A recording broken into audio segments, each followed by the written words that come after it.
बिस्मिल्लाहिर्रहमानिर्रहीम नहमदुहु व नुसल्ली अला रसूलिहिल करीम अम्मा बाद अस्सलामु अलैकुम व रहमतुल्लाहि व बरकातुहू।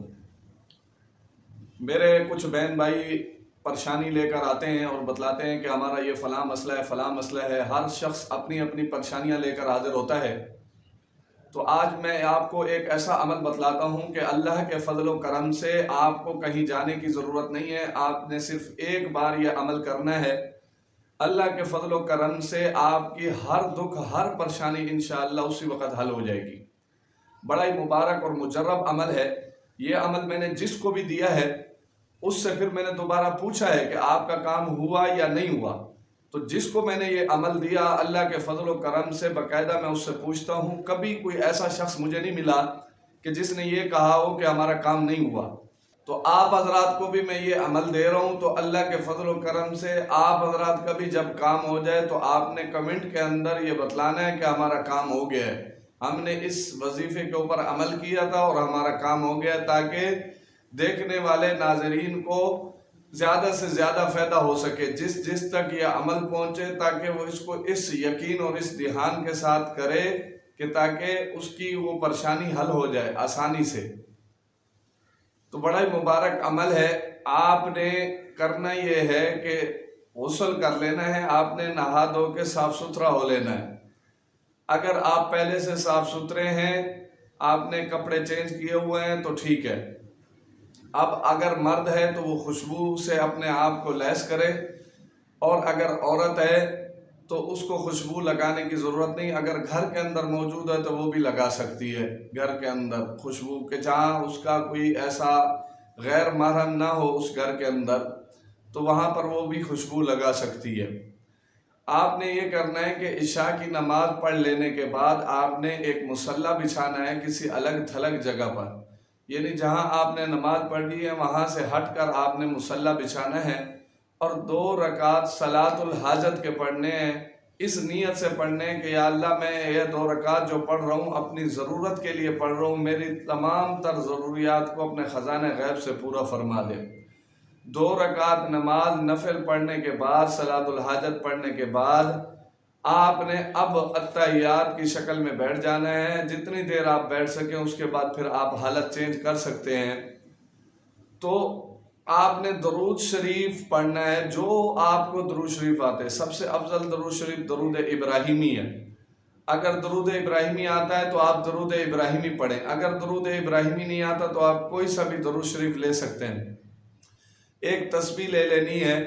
इस नीयत और इस ध्यान के साथ आपने ये पढ़ना है कि ये मैं किसी के लिए तोहफा भेज रहा हूँ। अब आपने इस तोहफे को बनाना, संवारना है, इस तोहफे को आला से आला बनाना है। पुरखुलूस अंदाज के साथ आपने इसको पढ़ना है। इसके लफ्ज़ ब लफ्ज़ पर गौर करना है और तवज्जो और ध्यान और यकसुई के साथ पढ़ना है। किसी दूसरी चीज़ का ख्याल आपको ना आए।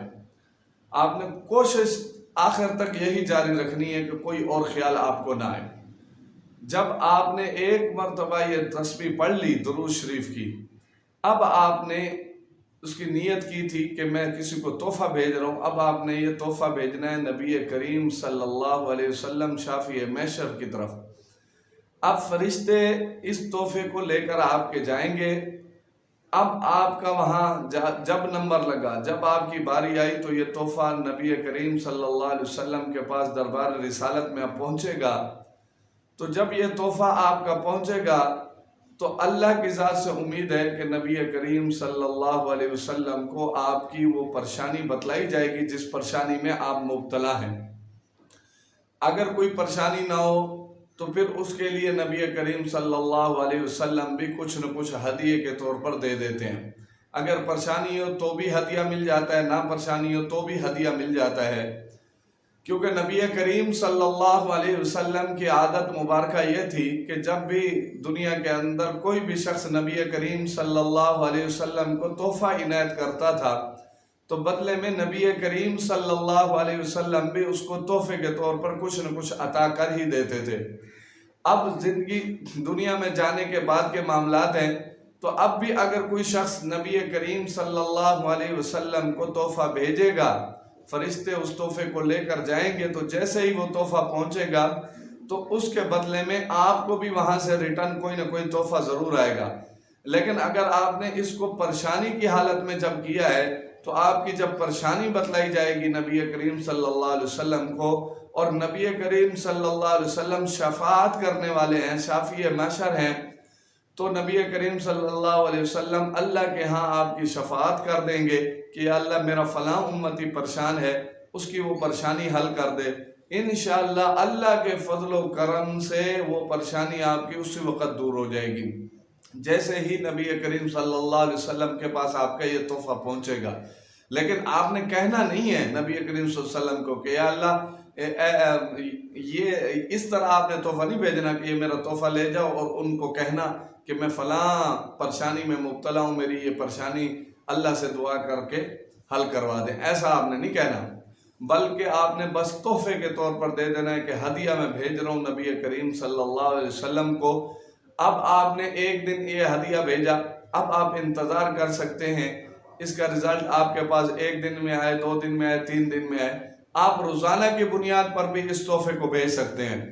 ये जितना आप तोहफा भेजते जाएंगे उतने आपके मामलात आसान होते जाएंगे, उतनी आपकी परेशानियां छटती चली जाएंगी।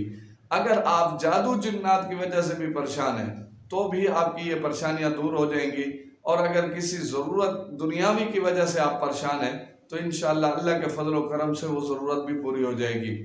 अच्छा, बाज़ लोग परेशान होते हैं नौकरी की वजह से कि उनको नौकरी के जाने का डर होता है, तो अगर ये अमल वो भी कर लें तो अल्लाह के फजल व करम से उनकी नौकरी बच जाएगी। मैंने ऐसे कईयों शख्सों को ये वजीफ़ा दिया, अल्हम्दुलिल्लाह से इस वक्त वो अपनी नौकरी पर बरकरार हैं। और इसी तरह अगर कोई शख्स बेरोज़गार है तो वो भी इस अमल को पढ़े तो इंशाअल्लाह उसको भी रोज़गार, जल्द अज जल्द रोज़गार, एक नहीं कई रोज़गार मिल जाते हैं। मैंने जिसको भी ये अमल दिया उसको 3-3, 4-4, 5-5 जगह से रोज़ी के जो है ना वसाइल पैदा हो जाते हैं और नौकरियां आ जाती हैं उसके लिए, चाहे वो मजदूर की फील्ड में हो, चाहे वो किसी पेशे की फील्ड में हो, किसी भी अफसर की फील्ड में हो, किसी भी महकमे की फील्ड में हो, तो अल्लाह के फजल व करम से उसके पास नौकरियां ही नौकरियां आ जाती हैं। आपने यकीन और ध्यान के साथ ये तोहफा भेजना है नबी करीम सल्लल्लाहु अलैहि वसल्लम को, सिर्फ और सिर्फ एक तस्वीर तोहफे के तौर पर भेजना है। और आपको पता है कि तोहफा जितने बड़े शख्स को दिया जाए उतना बना सवार के दिया जाता है, उतना खूबसूरत बना के दिया जाता है। तो अब आपकी मर्जी है कि आपने तोहफे को कितना खूबसूरत बनाना है, वो आपके ऊपर है। अब मैंने तो कोशिश कर दी कि आपको बतला दूं किस तरह आपने तोहफे को बनाना है।